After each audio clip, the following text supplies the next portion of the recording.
ఏంది వదినమ్మ ఇలా చేస్తూ ఉండదు? వదినమ్మకి నేను చెప్పుండానుగా, నా మీద ఏమైనా కోపం ఉంటే తిట్టు కొట్టని. మళ్ళీ అట్టా చేస్తూ ఉండదేంది? ఇంకెట్ట చెప్పాలి వదినమ్మకి?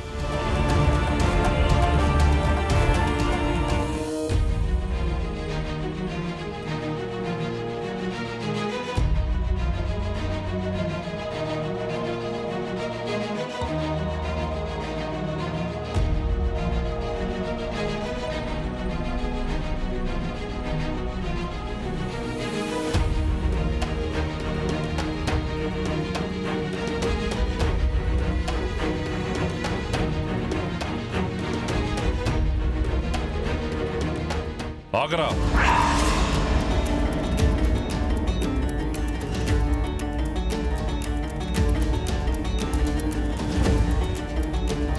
బుద్ధుందా లేదారా నీకు? ఇన్నిసార్లు చెప్పాలరా? మనిషి అన్న వాడికి ఒక్కసారి చెప్తే అర్థమవుతుంది.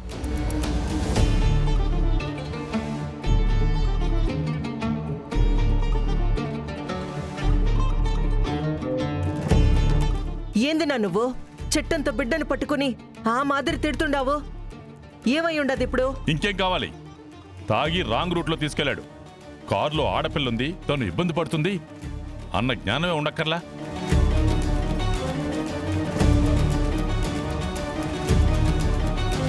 దారిలో పోలీసులు ఆపితే వాళ్ళు ఎదురుగా ఏదో తప్పు చేసిన దానిలాగా చేతులు కట్టుకుని నిలబడాల్సిన కర్మ ఈ ఇంటి కోడలకేంటి?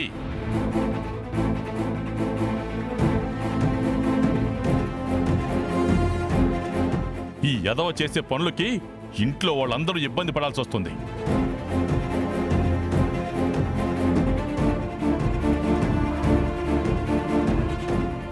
కన్న పాపానికి మేము ఎలాగూ ఇబ్బంది పడక తప్పదు. మీ అన్న భార్యరా అమ్మాయి, కాస్తైనా గౌరవం అవి ఉండక్కర్లేదా?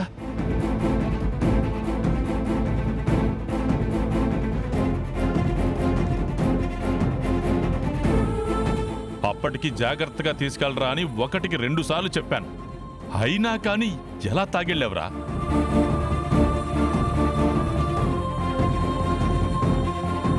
తాగి ఎలా డ్రైవ్ చేశావు? సమయానికి నేను వచ్చాను కాబట్టి సరిపోయింది. లేకపోతే నీతో పాటు ఆ అమ్మాయిని కూడా పోలీస్ స్టేషన్కి తీసుకెళ్లిపోతే ఎంత పరువు తక్కువ. సర్లే అన్నా, ఏం కాలేదు కదా, ఇడిచిపెట్టు. ఏందమ్మా ఇడిచిపెట్టేదే? ఆ విధంగా తాగి రాంగ్ రూట్లో పోయాడు.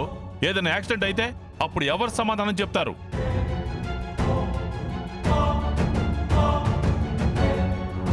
బాధ్యత భయం ఉంటే ఇలా ప్రవర్తిస్తాడా? పెళ్ళయింది, వాణ్ణి నమ్ముకుని ఒక అమ్మాయి జీవితంలోకి వచ్చింది. కనీసం తన గురించైనా ఆలోచించాల్సిన అవసరం ఉందా లేదా?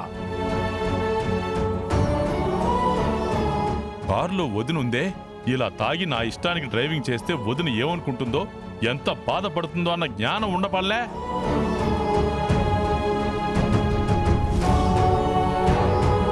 అసలు ఇవేమీ ఆలోచించడు. వాడు అనుకున్నదే చేస్తాడు. అంతేనా? రాంగ్ రూట్లో వెళ్ళడం తప్పేనండి. కాకపోతే తను తాగినట్టయితే ఏం అనిపించలేదు.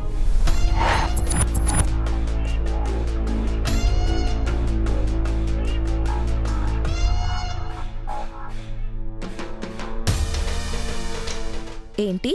తాగలేదా? తాగలేదంటావంటే? అతను నోరు తెరిస్తే ఆ విధంగా కంపు కొడుతుంటే పోలీసు వాళ్ళ కంటే నీకే ఎక్కువ తెలుసా?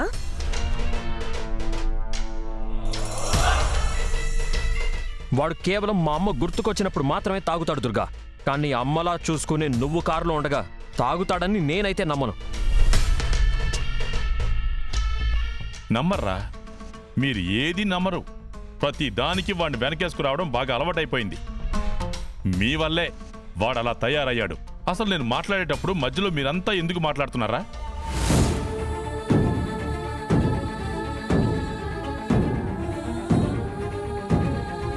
రేయ్, ఏమనుకుంటున్నావురా నువ్వు? ఏం చేయాలనుకుంటున్నావు? సరే పెళ్ళయింది కదా, కనీసం ఇప్పుడైనా బాగుపడతావులే అనుకుంటే ఏ మార్పు లేదు.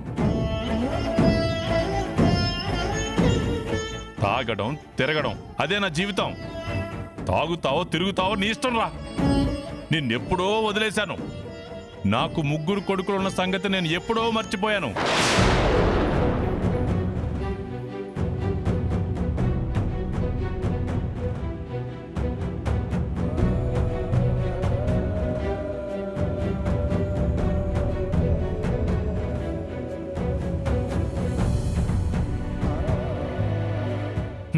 కానీ నీ అలవాట్లకి ఇంట్లో వాళ్ళని బలి చేస్తానంటే ఊరుకోను.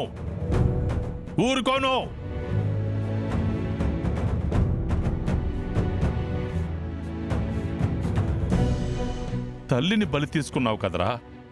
ఏ తల్లి లాంటి మీ వదిని కూడా బలి తీసుకుందాం అనుకుంటున్నావా?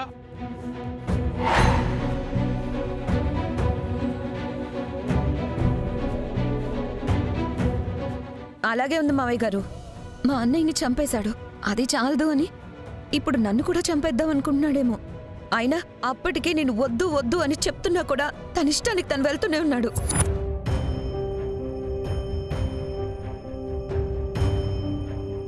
ఏందిరా ఇదంతా? ఎందుకురా మాటలు పడుతుండావు? మాటలు పడేదానికి పుట్టినట్టుండవురా నువ్వు. అవును, వాడు మాటలు పడ్డానికే పుట్టాడు. వాడు తాగాలి, తిరగాలి, మిగిలిన వాళ్ళు ఎలా పోయినా పర్వాలేదు వాడికి.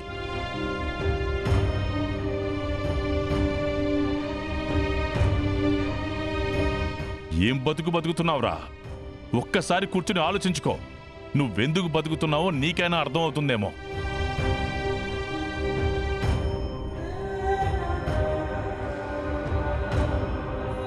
జీవితం అంతా జనాల్ని బాధ పెట్టడమే సరిపోతుంది.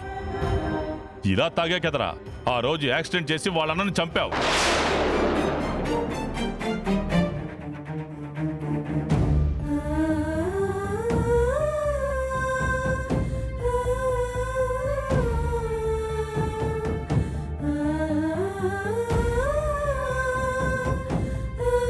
మళ్ళీ అలాగే తాగి కారు నడిపావంటే ఏమనాలి నిన్ను?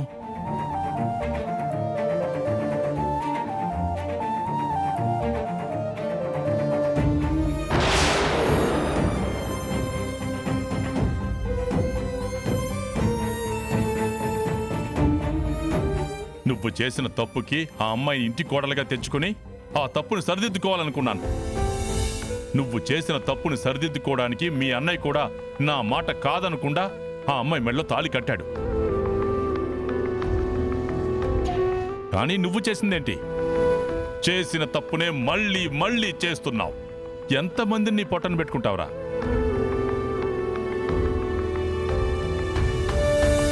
అసలు ఇదంతా కాదురా. రేపు నన్ను కూడా తీసుకెళ్ళి దేనికైనా గుద్ది చంపేయి.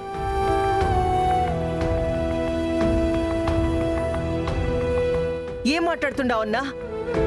చంపడానికి వాడేమైనా రాక్షసుడా? వాళ్ళన్నని చంపినాడు అంటుండావు. వీడేమైనా కక్ష పెట్టుకుని చంపినాడా? ఏదో పొరపాటున జరిగిపోయినదంతే. వాడు కావాలని గుద్దుతాడమ్మా. తాగే వరకు మనిషిగానే ఉంటాడమ్మా ఎవడైనా. తాగిన తర్వాత రాక్షసుడవుతాడు. కాబట్టే ప్రాణాలు తీయగలిగాడు.